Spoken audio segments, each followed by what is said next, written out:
Episode 67, Marvel's Multiverse and Beyond.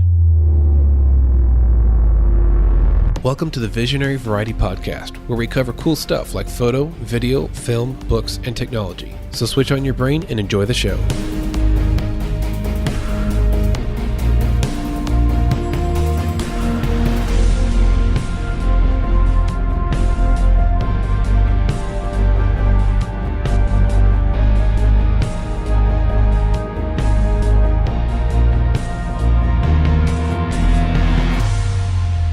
Welcome back to the podcast. In this episode, we are going to be talking about Marvel Cinematic Universe and the new bombshell that was just dropped with the new Spider-Man trailer. We're going to be talking about alternate Earths, other dimensions, other realms, all kinds of really big sci-fi stuff. So if you have not seen Endgame, here's your warning right up front. Got to put it on the table. There will be spoilers concerning Endgame, Captain Marvel, possibly. We're going to be talking about the new Spider-Man Far From Home trailer, which itself contains spoilers. So again, if you haven't seen Endgame, go see the dang movie. It's awesome. And then go listen to our episode about the movie, and then come and listen to this episode. You've had, 2 or 3 weeks now, so shame on you if you haven't seen it. But yeah, if you don't want anything to be spoiled concerning Endgame or the new Spider-Man Far From Home trailer, do not go any further than here. You've been warned. On this episode is, of course, myself, Daniel Grove. We've also got with us Nate Gunn. Hey. And a returning special guest, Joshua Howell. I'm back. We're glad to have you back on the podcast. I think we tried to have you a few weeks ago, but there was weather or schedule or something conflicted with it. So all the things. Lots of stuff has been going wrong lately. Last week, Nate had no electricity in his house. So I think before that, we had some other scheduling stuff. So, all right. Did you guys get chills and or super excited when you watched the new Spider-Man Far From Home trailer? What did you guys think of it? I'm super excited for the new Spider-Man movie. Mm-hmm. It looks like it's going to start off with that heartfelt, oh my God, I feel bad for this kid, and then going to pick back up and it looks to be another awesome Marvel movie. So, yep. It's hard to imagine how are they going to go from here after Endgame and Infinity War? Like, what else can they do that's going to be great? Yeah. Well, they're doing it again. Now we've got Multiverse and we got Mysterio, and they're going to keep banging out these hits. So I'm super excited. Yeah, the beginning of the trailer was really hard. Him crying, I was just like, ugh. Mm-hmm. I'm not even cool with Tony Stark being gone. Don't start it with him crying. Goodness.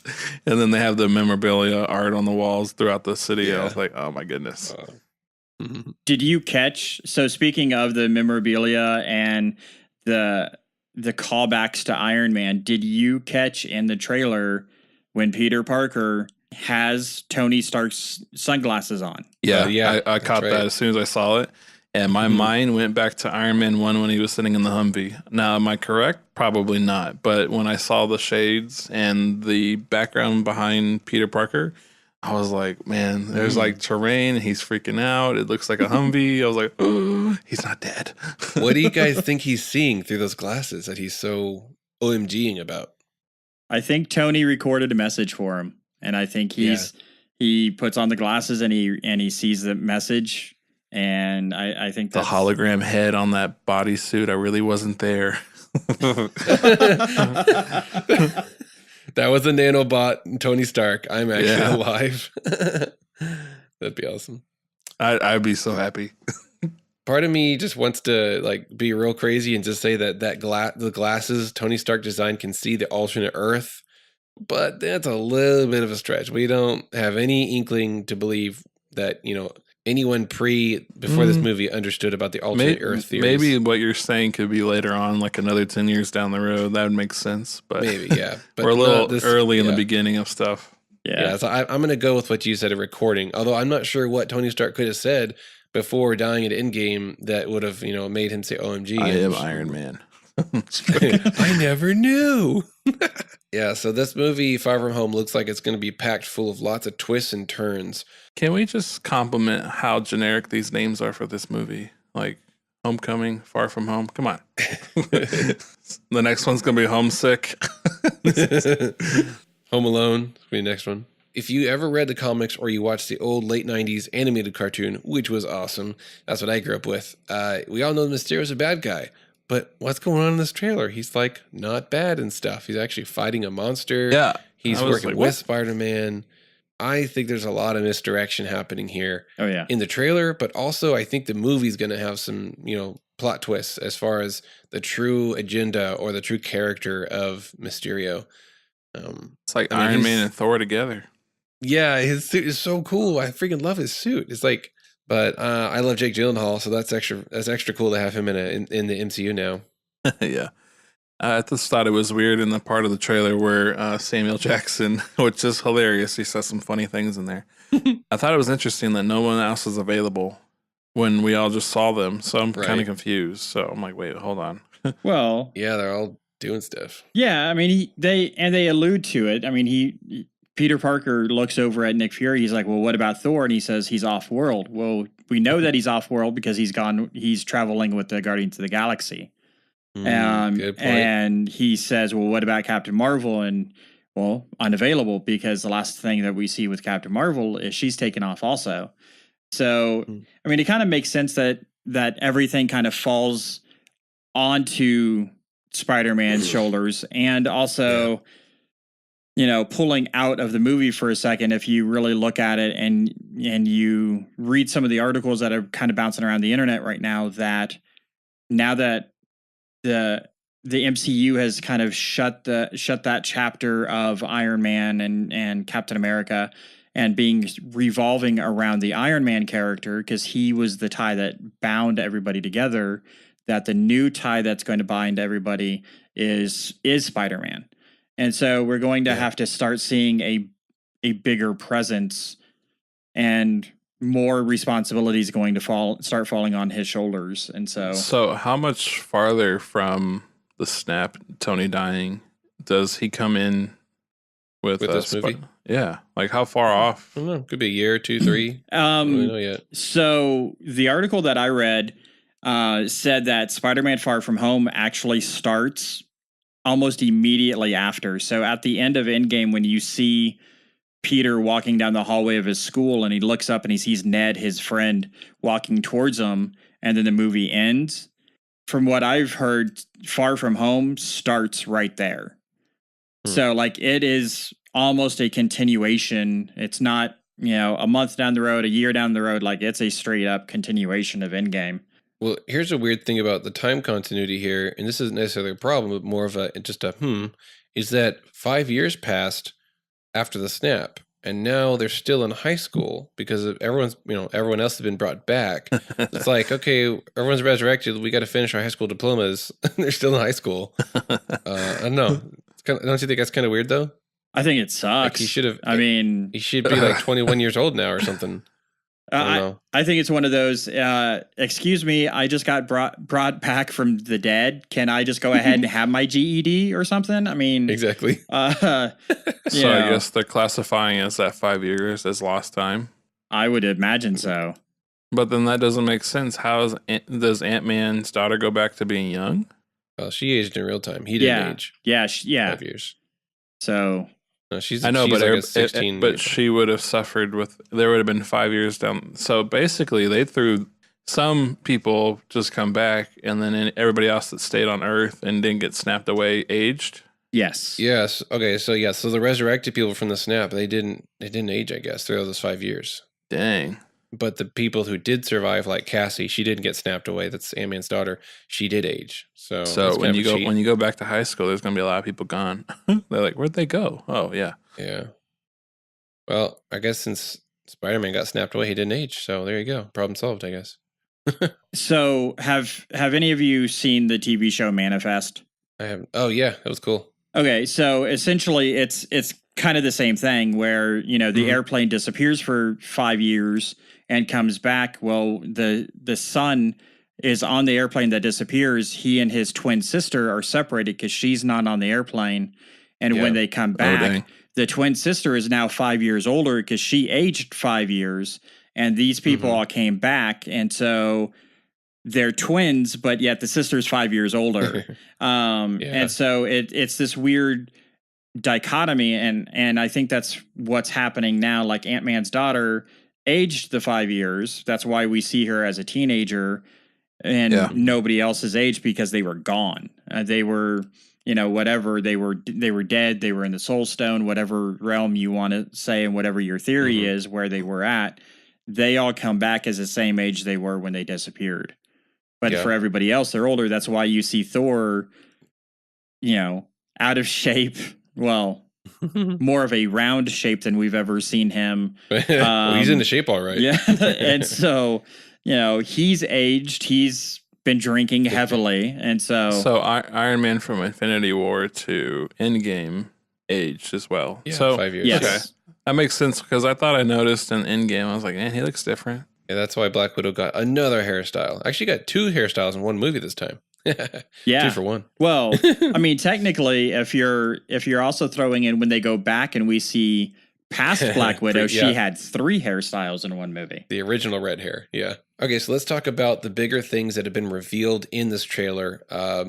We're all excited about the movie, of course, but let's look at the big picture of things. This trailer has finally canonized the thing that all the comic book lovers have been familiar with for decades, which is there is a multiverse. There are alternate universes of Marvel heroes, Marvel Earths, and they're all canon, even though they conflict with each other. Why? Because they're on alternate Earths, no problem. That's how the comic book world has gotten away with all these different styles of heroes, and like you name it, just DC does it as well. And I think it's really clever, right? So when you think about it, this alternate Earth idea, it's a genius marketing strategy that will allow companies to produce multiple versions of the same hero without saying, oh, that last guy that did, the Iron Man story, well, I'm going to do a better one. And mine's the new canon. Mine's the new real one. That other guy, you could just ignore his, but mine's the new deal. And then another guy comes along and says, well, I want to do a female Iron Man. So all the previous ones are void, and mine's the new real one. We don't have to deal with that because we have alternate Earths, and it's Thank goodness. Yeah, thank goodness. And it makes for a lot of fun, because now we have another added element of fun to storytelling, where we can do crossover events where, so-and-so hero or group of heroes travels to or accidentally jumps into another alternate Earth where they meet their alternate selves. Or maybe in this alternate Earth they go to, all the Avengers are bad, or, something like that. So lots of cool stuff happens. Hydra agents. Agents of Hydra. So Agents of S.H.I.E.L.D. Well, there actually was earlier, I want to say it was last year, they actually came out with a Captain America comic book series where he actually became an agent of Hydra. Yeah. Or he was all along, right? From like the 40s. Yeah, I think that was a storyline. I never really got to read that one, but I did see some of the screenshots of his costume and as a Hydra agent, and it was actually pretty cool. And it was really interesting. I want to say he ended up killing Coulson, or he killed somebody. He killed somebody in front of like Nick Fury, and then was like, "Hail Hydra," and then jumped out of the Quinjet. I think they did a little homage to that comic book line in Endgame when he leans over and says, "Hail Hydra." I feel like they were just kind of a little nod to that. Yeah, you think? Yeah. I think so. It was super fun. Yeah, cool. So in this trailer, we see Nick Fury mansplaining to little clueless Peter Parker that, hey, there's a bigger world out there, and there's actually other worlds, plural, of Earths, because Mysterio's like, we could use someone like you on my world. He's like, what? What planet are you from? He goes, he's from Earth, just not our Earth. So, wow, that my mind was like, boom, this is awesome. I am totally on board with this. I cannot wait to see where this is going to go in future movies. I mean, the next 10, 20 years could be influenced by the multiverse idea. Because of this, we could literally have a reboot of Avengers in 5 years, and it could be totally different Avengers, just on a different Earth. Different actors, different origin stories, maybe even the names heroes, maybe even the same hero names. Just everything's flip-flopped or different, and that's okay because we got alternate Earths to take care of that. So he explains that our Earth is Earth 616. So that's interesting because previous to this trailer coming out, from everything I can find online, the MCU universe has always been Earth 199,999. 999. So one short of 200,000. I don't know why. You can just name it Earth 200,000. But one short of that. So that's always been the MCU ID or Earth ID number. But now he's connecting it with the comics and saying, no, we're on Earth 616. So I thought that was interesting. I mean, if someone's out there knows more and if I'm like wrong about that, let me know. But every time I look up the Earth ID for MCU, it always says Earth 199,999. But now it's 616. So that's odd. And then, of course, Mysterio says that he's from Earth 833. So these numbers don't really have any correlation to each other. Like if someone is from the universe with one number higher than the other one, it doesn't mean, from what I've gathered, it doesn't really mean that there's intrinsic similarity between those worlds. It's just they're totally random. And if you look up a list of alternate Earths in the comic books, you can find all kinds of wacky numbers. I don't know what Earth 1 is like, but also Nick Fury reveals in the trailer that when Thanos did his snap and destroyed half the life in the universe, that it opened a dimensional rift between our world and Mysterio's world. So I don't know if that's how he came through, or maybe the monsters, those elemental monsters came through and Mysterio came chasing after it. I don't know. I personally think the twist is going to be that Mysterio is to blame for these monsters that are wreaking havoc and destroying, people on Earth. And he's actually going to be maybe not a traditional bad guy, but he's going to have to be taken care of. All right, so enough about Spider-Man stuff. Let's talk about alternate timelines. So in the MCU, now we have canonized the idea of the multiverse, right? Now the multiverse talks about alternate Earths, and that includes everything outside of Earth as well. So if there's Earth 616 and Earth 833, that Earth 833 also has everything outside of Earth. So there's a whole other universe of space, Guardians of the Galaxy, all these other planets, these physical material places out in space and galaxies are included in each Earth number. So it's not just Earth. It includes space around it. So we could call it Universe 616. Might be more accurate instead of being so Earth-centric. In Endgame, we see time travel via the quantum realm. And that's an interesting theme because we have alternate timelines, or we can also say alternate Earths. And then we have dimensions. They're not the same thing. So there are multiple dimensions in the Marvel, greater world that have been explored in numerous comics and even animated stuff and in the movies as well, probably more than you think. So as I did some research for this, I was reading through all the different dimensions that are presented in the Marvel universe, and a number of them have already been canonized through all these movies we've been watching and also the TV shows. So let me just quickly go through some of these dimensions. Now, these are not alternate Earths. All right, so first we've got the earthly plane, right? That's just the physical universe. Each alternate Earth has its universe around it, and that is the physical material world. So that's the first realm that we live in. Then inside that, we have got the quantum realm. So that's smaller than subatomic particles. That's when you get smaller than matter should be, and time and space get all crazy and wonky. And we see that play out in Ant-Man and the Wasp, and of course Endgame. And you can use that to time travel. Next is the Dark Force dimension.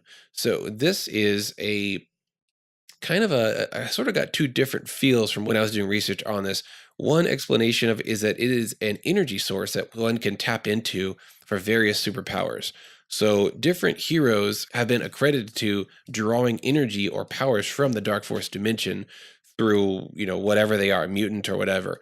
For example, Nightcrawler. At least in one of the comics, it was canonized that he actually teleports by going into the Dark Force dimension and then coming out in another place in our earthly physical realm. So that was cool. That's cool. That is. Another character that uses the Dark Force dimension is Cloak from Cloak and Dagger. What I read online, it says that he uses a magical cloak, like he covers himself up and either teleports or goes invisible, and that is actually using the Dark Force dimension power. Now, he doesn't have that in the show from what I can see, and maybe it's just more in general he can use that power, no matter what, but at least in some points in time he draws on Dark Force dimension energy to do what he does. And other characters throughout the Marvel Universe have used energy or power from the Dark Force dimension. But it also seems to be an actual place you can go to.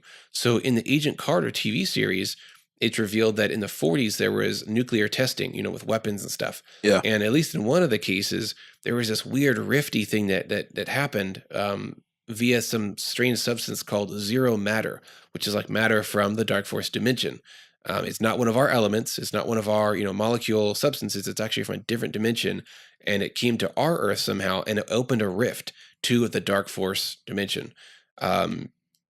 So very interesting. And honestly, some of this stuff I may be mixing this up with the dark dimension. They're not the same. There's the Dark Force dimension, then there's also the dark dimension. Yeah. So I apologize if I'm blending them together, because it was a lot of reading and I may be getting this mixed up. But yeah, so we got that. Yeah, sorry. I'm ticking off some super like Marvel geek right now. And they call you a fan. And then we've got the astral dimension, or the astral plane, which we saw in Black Panther, where they can, meet their relatives and discuss and learn wisdom, from the past life and sentience of their ancestors. We've got the mirror dimension, which was revealed in Doctor Strange. That can be used for training. You can trap your enemy in the mirror dimension and they can't come back, which Doctor Strange tried to do on Thanos, and it didn't really hit me until I read about this. Doctor Strange tries to open up the mirror dimension and trap Thanos in it, or at least take him there to fight him, to keep everybody else safe. But you know what? Thanos has the reality stone, which can shatter the mirror dimension. And could you imagine if he got stuck? Save him. Oh, it'd been awesome. Close him up, problem solved. How long does he stay there? Well, forever. But he's got the reality stone, which can which can override the mirror dimension. So he uses it to literally shatter and then send it all back towards Doctor Strange as a black hole, some weird kind. And that was an amazing scene. Oh, it was awesome. Okay, next is we've got the dark dimension, which is where Dormammu lives. Again, Doctor Strange here. A lot of dimensional stuff happening with Doctor Strange, unsurprisingly. Yeah. We see him jumping. Literally, we see him going through different dimensions. And honestly, some of those dimensions are probably what I'm talking about. There's probably the Dark Force dimension in there. There's other, realms and stuff that he just shifts through real quick, a quantum realm. So Dormammu is from the dark dimension. His desire and his agenda is to engulf and consume other dimensions, like the earthly plane or the physical dimension that we live in. And that's what he's trying to do. He's trying to come to Earth and, swallow up our universe. But the thing is that the wizards within the mystic arts have protected Earth from the dark dimension.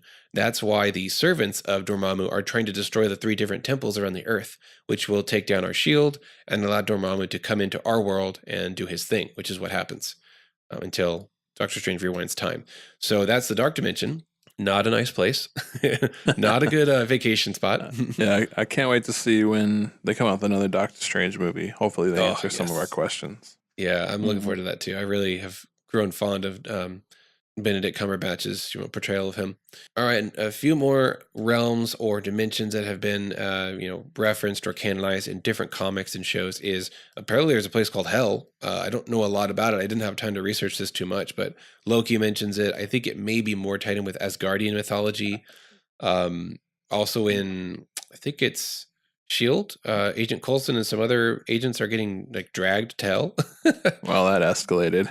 Yeah. Or is that Carter? No, it was Agents of Shield. It was also, I forgot what season it was. It was either season 4 or 5 when they actually introduced Ghost Rider in the show, and that's where he gets his powers. Is from Hell. So makes a deal with the devil, doesn't he, or a demon? The devil. He makes a deal, and he becomes possessed by the spirit of vengeance, and then he becomes Ghost Rider. And it's not the Johnny Blaze, it's not the Nicolas Cage Ghost Rider. It's actually a newer version. The comic book character, his name is Robbie Reyes. And instead of driving around on a motorcycle, he's got, I want to say it's a classic Charger. It's nice. I didn't know that. Drives around in a muscle car. But yeah, so yeah. Charger from Hell. There you go. So that's Hell. Cool, thanks. Yeah, it slipped my mind. I'm glad you brought that up. So we got Hell. We've also got Kunlun, which very disappointingly we know very little about it from the Iron Fist TV show. There's a few clips of him being there and fighting some dragon that we never see. So that's where he travels to through some, again, kind of a dimensional wormhole or rift up on that mountain where he crashes. He goes into that world and gets trained, and then he comes back to Earth and this and that. So Kunlun is kind of a parallel place to Earth. It's on Earth, it seems like, but you can't get there unless you're in the right time and place. And there's like a gateway that opens and closes every like 19 years or something like that. So that's kind of cool. Next, we got the Fear Dimension. Scary, scary place. This is referenced in S.H.I.E.L.D., and this basically brings about everyone's fears, right? Yeah. Yeah, so it actually happened in last season of S.H.I.E.L.D. in season 5, where the characters are having to stay in a place called the Lighthouse, which above ground is a physical lighthouse, and a space-time tear rift happens, and it opened up this fear dimension, and yeah, their fears came out, and they had to fight them. So cool. Yeah, it was like some fun storytelling there. Got to work their way through different fears and phobias and stuff. Yeah, just the typical weekend stuff. I mean, everything you've ever wanted to do, face your greatest fears, and possibly killed by them. But yeah, fun times. Awesome. All right. And last but not least, we have the Soul World, which in the comic books, it's connected to the Soul Gym. And the Soul Gym is actually kind of a way to get to the Soul World or the Soul Realm, which is where people go after they're dead.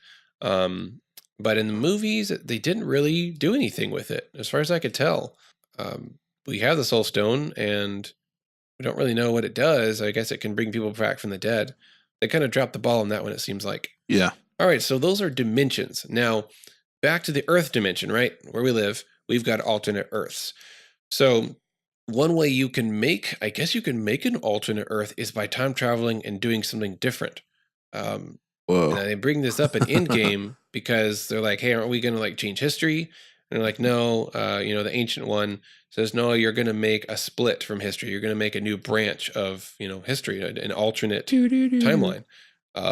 And they say, well, we can't do that. We're going to restore things. So that's why Captain America at the end of the movie goes back and restores the stone so things will be back on track. Now, one exception to this is Loki. It's been confirmed, I think, by the writers or directors that, yes, Loki did make an alternate timeline now because he shouldn't have that stone. Thank you. Maybe I thought I saw that in the game, and I was like, oh, wait, hold on. Wait a second. I was like, time out. Did we just forgot somebody stole something? Maybe that's where the TV show is going to take place. Is that alternate Loki? You think? That, from some of the articles that I've read so far, that is actually exactly what the Loki Disney Plus show is supposed to be about. Is what happens when he disappears with the Tesseract, and it's just his journeys with that during that time. So, in that scene in Endgame, when Loki disappears, when the cube falls at his foot, or slides to his foot, picks it up, disappears. Then what does Captain America have when he fights himself? He has the staff with the stone in it. Yeah, he's got the staff. Well, that's the Mind Stone. That's the Mind Stone, though, not the Space Stone. Oh, okay. So I was thinking that for some reason he had the same stone, and one stone went one way and another stone went another way. I was like, wait, what? Yeah. Well, we talked about this in the Endgame episode, and you and I were both confused. We're like, how did they get the Space Stone back if Loki just disappeared to who knows where with it? And my wife actually schooled me on it. She said, well, they went back in time further, back to Howard Stark's time, and that's when they got the Space Stone. That's exactly what happened. When someone explained it to me, I was like, oh. And the Pym, and they also got the Pym particles. It was a 2-for-1. Yeah. Yes. So thanks, wife. Way to go. I married a good one. So back to Endgame, we see timelines being created possibly, and other timelines being restored back to the main timeline, I guess, if that's even possible. After Endgame was over, my mind started running with, okay, we killed somebody's Thanos. So wherever world that Thanos is from, they got it real nice and easy now, because they don't got to deal with him. They don't got to deal with the stones messing stuff up, which also means they won't have the Avengers, at least in the same way. I didn't understand something. If you go back to the first Avenger, Captain America, he's a little skinny dude. Yep. They give him the serum or whatever you want to call it. Now he's Mr. Captain America. So now we fast forward to Endgame, and he's now made his decision on what he's going to do with his life, on going to get married and all that stuff. After restoring the stones, right? Yeah. Why is he still tall and not skinny again? Well, because he's future Cap gone back. It's not the fact that he goes back and replaces the Captain America of that time. This skinny, scrawny little kid. So yeah, so when he goes back, he died and then he went back and was like, surprise. So at the end of Captain America: First Avenger, when he goes into the ice, he's in the ice, but then he also goes back and he marries Peggy Carter. So my goodness gracious! So he's not even dead. Well, he is, but he isn't. There's two of them. So okay, so it's the Back to the Future thing. So if you remember, if you remember Back to the Future, at one point Marty McFly goes back and there's two of him, and like he can't interact with himself, or things might happen. Well, at this point in time, there are two Captain Americas. There's one that's in the ice, that is destined to eventually travel back to the 1940s and marry Peggy Carter. The loop. Yeah, it's that time loop. I mean, so he's going to get out of the ice. He's First Avenger is going to happen again. He could mentor his younger self. So yes, let's say he's jumped back. He's got 2 kids with Peggy Carter. He's like 70, 80 years old. Now it's maybe 2013-ish when Winter Soldier is supposed to happen. I don't remember the exact year. So just say 2013 just for the heck of it. Now they find Winter Soldier in the ice and they thaw him out, and there's old Cap there with young unthawed Cap. Isn't that weird? He could mentor himself after he comes out of the ice. If that Captain America has all that knowledge, that means he can go to the Endgame where everybody dies and tell Tony not to show up, or send a hologram version of himself because you're going to die. Yeah. He could alternate everything. He could prepare Tony. He could let Tony know, hey, you're going to be the one that does the snap, and Tony could build some form of armor that sustains the snap, and so he doesn't die. So yeah, I mean, there's infinite possibilities, and yeah, how much do you want us to make your head hurt right now, Nate? I mean, all of it. I think it would be really kind of scary how much power that Steve Rogers has, the one that goes back and marries Peggy Carter. Yeah. Because in that timeline, he knows where all the stones are. He knows where Hydra is. He could totally wipe him out if he has the right, relationship with the government. He could just there's only one stone that I don't think he would be able to get, is making a sacrifice for whom he loves. Yeah. But he knows where it is. But here's the thing. That's why that Steve Rogers was able to go back, because even though he has all of the knowledge, he's going to do the right thing. Yeah. Because he's Captain America. Including returning Thor's hammer. Yes. You think about that? Yeah. Because we were complaining. Got Daniel and I in the movie. He's like, wait, hold on. No. When he was standing with his mom, he's like, hold on. And it's like, back in his hand, he's like, yes, I'm still worthy. And then he left with it. I was like, what? What a jerk. Yeah. So he restored the hammer and made that timeline, nice and back to normal too. Now, tell me this. Is Thanos still going to be a threat in that universe? I don't even know, because it sounds like he can undo everything that's been done. Because he's still going to have knowledge somehow of these stones. So he's going to be like the ultimate Titan still. So are we talking about the timeline where Captain America has gone back, or are we talking about the possibility of a new timeline because Thanos is dead? Well, I think the Thanos that they killed is just from 9 years in the past. So that's not really the one from the timeline that Steve Rogers marries Peggy Carter. I don't think that's the same Thanos. I think Steve Rogers, life, he lives out. I think that's got his own Thanos coming up in the 2000s that they'd have to face. Possible. It's possible, but we, at the same time, we don't fully know what Captain America has changed by going back, because when they went even further back, when they went to Camp Lehigh, when they got the Pym particles and the Tesseract. So at that point, during that scene, the soldiers are looking for spies on the base. They know somebody is there that shouldn't be there, but they don't realize that they're trying to find Tony Stark. So one of the timelines and one of the theories that I've read is they created a timeline where Hydra was found and destroyed at that time in the 70s. Because the soldiers were looking for spies on base. Well, Cap and Tony are gone, and but they don't know that, and they keep looking, and then that's when they find I don't remember his name, that he was in Captain America: The First Avenger, the little scientist with glasses. I forget his name. Arlo, Argo, or something. Yeah, something like that, where they find him and he's trying to rebuild Hydra. So there's literally, we just don't know everything. It's a lot of speculation, but it's a cool idea. Yeah, there's definitely a lot of speculation, but I would say that there probably is a Thanos. Because what brings him to Earth originally is through Loki, the Space Stone's on Earth. Yes. And Hydra has it. So if he could prevent anyone from getting it, then problem solved right there, at least. That's one, chip that Thanos can't have.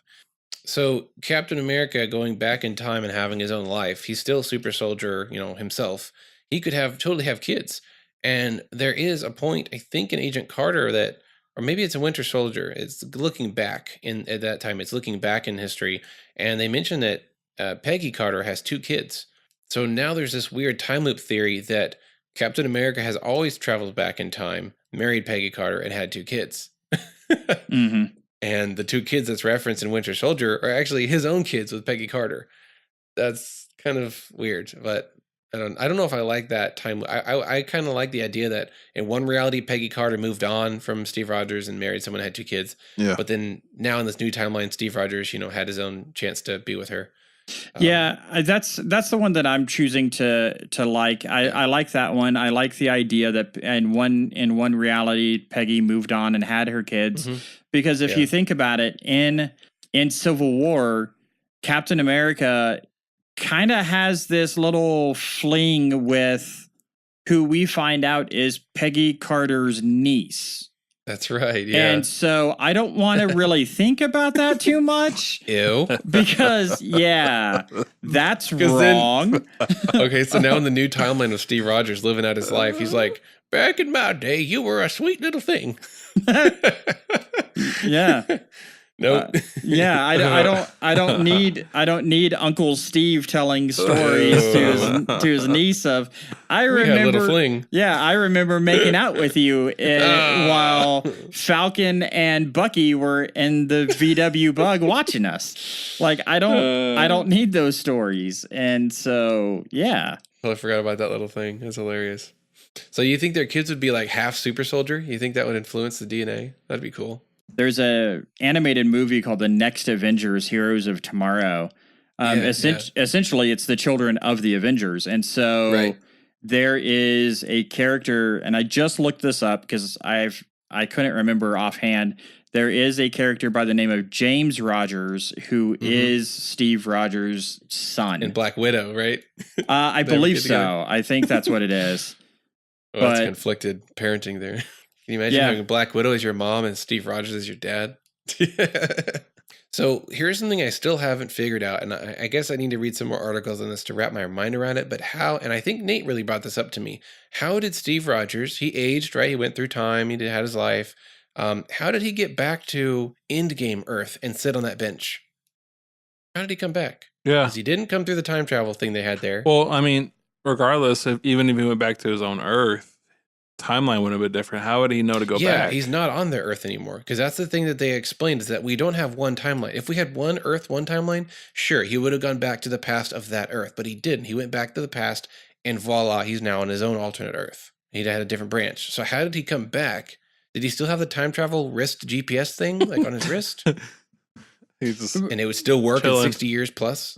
But even if he did, if he had that time travel bracelet, would it have taken him specifically back to the future and back to that particular Earth? Yeah, I didn't understand that part. I was like, I mean, it always did with the rest of the Avengers. When they were out doing their mission, they always came back to that thing they made. I mean, for good storytelling, it's like, oh, it's so cute, or like, heartstrings. But like, you think outside of the box, like, hold on, wait a second. How did you get back here? Yeah. At first, without thinking about it too deeply, I was like, okay, he's aged. He's on Earth, right? He just went over to that area where he knew everyone would be at this point in time, and he's just waiting on that bench, and then they turn over and see him. But then, and the more I thought about it, because Nate, I was like, well, wait a second. He wasn't on their Earth anymore. He was on his own different alternate Earth. So Maybe he Earth came. 617. So maybe he came in the hole that Mysterio came in. Oh gosh, no, that's confusing. I came across something interesting. Speaking of Spider-Man, that Peter Parker B, or Benjamin, from Into the Spider-Verse is actually an older version of the Spider-Man from Earth 616, which, according to the trailer for Far From Home, that's the MCU Earth that we've all been watching for the past 10, 11 years, is Earth 616. So, all that to say, Peter Parker B from Into the Spider-Verse is Tom Holland's Spider-Man. What do you think about that? I'm completely okay with it. It just shows that everything that Marvel does is intertwined and amazing. Does that mean? Okay, wait, hold on. So right now, you and I, Josh, all kind of have. I hope we have a future tomorrow, next year, and stuff like that. So if you put yourself in the Avengers before all this time loop and all that fun stuff, those Avengers have a future, but they were also going in a different dimension, or they were going time traveling. Now we have different dimensions. Does that mean that they have a future self of them from Endgames forward before it happened? Yeah, they don't bring up the future, and they may just be going with the theory that, hey, the future hasn't happened yet. We can't go there. They didn't say that, of course, but they did not say that. I mean, I understand where that's coming from. I just thought that was interesting that we've only been talking about that part. Yeah, well, can you go to the future in the quantum realm? I don't know. Well, and they kind of talk about they do actually kind of talk about kind of time travel into the future in Doctor Strange. When you see the Ancient One and Doctor Strange talking, and she's telling him, she's like, no matter how many times I've tried, I cannot look past this point because this is when I die. So, she's looked forward in time, in her time, because of the time stone. And so she's been able to fast forward, but she can't go beyond her death. And so I think they have actually talked about time travel future wise, but the only way, as of right now, the only way that they've mentioned it is with the time stone. And they actually, I guess, probably even kind of hinted at it even within Endgame and Ant-Man and the Wasp, especially with the quantum realm, because they keep saying time is different in the quantum realm. It's not a linear, it's not forward or backwards, it just moves differently. And so maybe they already have been hinting at time travel forward, but they just haven't actually explored it. Kind of like the quantum realm. Or these other dimensions. They've revealed that they exist, but they haven't ever really fully explored all of them just yet. Yeah, I'm glad you brought up the time stone, because you're right. I mean, obviously, Doctor Strange looks into the future and sees all those 14 million and 601 outcomes, which are kind of alternate Earths if you think about it. They're alternate outcomes, and that's really where the alternate Earth theory comes from. Is what if I had a hamburger for breakfast today? That would be an alternate decision. It would change everything after that. That'd be awesome. So every possible change, even down to the molecular level, like what if this particle of air went to the left or hit this particle of air went to the right instead? Then that would branch off into a whole new universe, and voila, we've got infinite Earths. And that's what they say in the Marvel world, is it is infinite. There's not a set number. There's not only 1,000 alternate Earths out there to choose from. There is an infinite number of alternate worlds that can be explored. Oh boy. Yeah. Oh boy. So it's infinite. Mm-hmm. Yeah. So, well, that's also one of the theories right now is with the alternate universes and the alternate Earths. That one of the theories that I did recently read is saying that that's how they're going to introduce in the future, in future movies, that's how they will introduce like the X-Men. Like on this Earth, mutants exist. On our Earth, on Earth 616, we have superheroes, where on Earth such and such, they have mutants. Or on this other Earth is where the Fantastic Four are. Yeah. And so they're saying that it's the creation of the multiverse and finally mentioning and saying, hey, the multiverse is a real thing, that's how we're going to get these characters coming in. It's funny that you bring up the Fantastic Four, because Chris Evans, I guess, is Human Torch.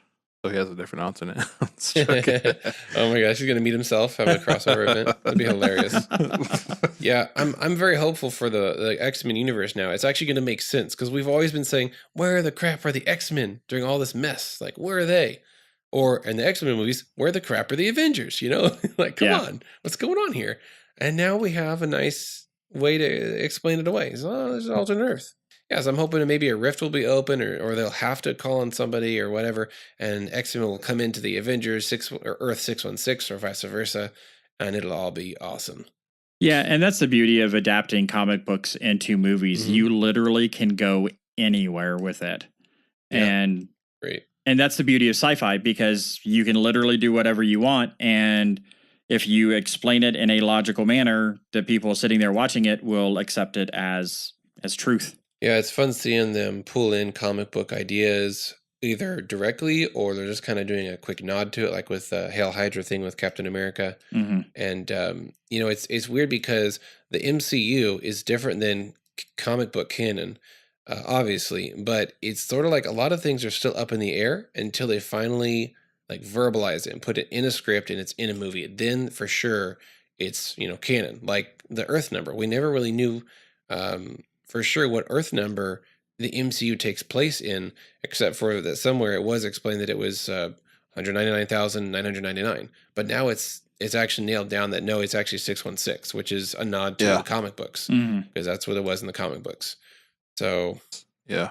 Weird. So I wonder, we're still seeing the canon being created before our very eyes. I wonder as they move forward, will we get like the new Avengers, which includes Wolverine, Luke Cage, and stuff like that?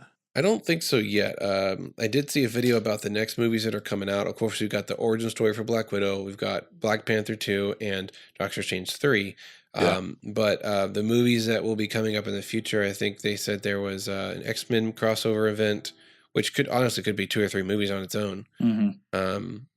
Yeah, none of it even hinted at a young Avengers or a new Avengers. Well, it'd be interesting if it's new Avengers, like you have Wolverine, Iron Man, Captain America, Luke Cage, Ronan, Spider-Man, Spider-Woman. It's like, Yeah, they could, but I think, they would have to bring in Iron Man from another world, and I feel like that would be kind of weird. Now that we've said bye to him, you know, they bring him back. The way you bring it back, and the way I would be completely okay with them bringing back Iron Man, is the fact that they brought the kid from Iron Man 3 back into Endgame at the funeral. That's how you bring back a new Iron Man. You give him the mantle. He's a teenager. It's the same thing with Spider-Man. You've got Tom Holland, who is literally the perfect actor to be Spider-Man. Out of everybody that we've had cast in that role, Tom Holland is literally the best. And I love the fact in an interview, he said, I'm having so much fun doing this. If they want to do 20 more movies, sign me up for all 20 of them. So we've got a younger actor playing a role of a young kid that eventually is going to mature into the leader of the Avengers in one incarnation. And then again, on an alternate world, you also could throw in the fact that he's the new leader of the Fantastic Four. And they actually changed the name. They're now the Future Foundation is what they're called. And his costume that's going way back. And the Spider-Man costume is white and blue, which is awesome, by the way. And so, you know, you bring this kid back who was already thoroughly enamored by Tony Stark and Iron Man, and was already at such a young age kind of a genius engineer. And then Tony gives him all of this stuff to make him even a better engineer. So you bring in this younger teenager and allow him to be the new Iron Man. And so you do have the ability to bring in the young Avengers if you wanted to. So you start teaming up some of these younger kids. We saw it. We saw Hawkeye training his daughter. Oh, he's considered Hawk, not Hawkeye. Whatever. Ronan. I mean, whatever. Clint. We saw Clint training his daughter. I mean, and so you bring in, so you've got just countless possibilities where you can go with it. All I know is Fat Thor better come back. But Spider-Man does die. by He does a few times, I'm sure. Which time? On Earth 616, doesn't Octavius kill him by swapping his mind? Well, that's not canon anymore. Oh. Tom Holland Spider-Man is the only canon Spider-Man as far as, like, well, again, it's Earth 616. I guess we could say the Tobey Maguire and Andrew Holland Spider-Man are different Earths. Well, so speaking of the Tobey Maguire Spider-Man and the fact that, and shame on you. But talking about the fact that Peter B. Parker from Into the Spider-Verse is an older version of Tom Holland's Spider-Man. If that's the storyline, then Tom Holland's Spider-Man will grow up to be Tobey Maguire's Spider-Man, because Into the Spider-Verse gave us a scene where Spider-Man in his costume is walking down the sidewalk doing his little dance where he's doing his little finger pokes like Tobey Maguire did in Spider-Man 3. And of course he joked about it. He's like, we don't talk about this. But that is so great. That's hilarious to me. It made that canon. And so if that's the case, then Tobey Maguire's Spider-Man is canon. Into the Spider-Verse Spider-Man is canon. And that Spider-Man hasn't died yet. Well, I think that wraps up this episode. And thank you guys so much for joining and for doing some homework and reading stuff about this, especially Josh with your alternate viewing experience. You've watched a lot of stuff that I haven't watched. So you've got some good insights. Thank you so much. Well, thanks for having me. All right. Well, we'd love to hear back from you guys about all of this mess. So what do you think about the alternate worlds? What do you think Mysterio is? What are some wacky crossovers you'd love to see? If there's a way to travel with your favorite heroes to any other world, what would you like to see? And if we got any facts wrong or mixed up in this episode, we apologize.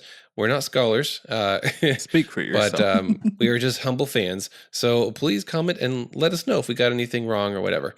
You can do that by emailing us at tvvpodcast@gmail.com or commenting on any of our social media posts, preferably Facebook, because that's the easiest one to interact with. Okay, with all that being said, thanks for listening, and we'll see you next week.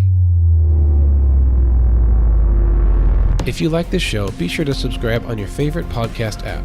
You can also find our previous episodes there and listen whenever you want. We love to hear from our listeners, so if you have any comments or suggestions for future episodes, you can reach us at tvvpodcast@gmail.com. Thanks for listening and have a great week.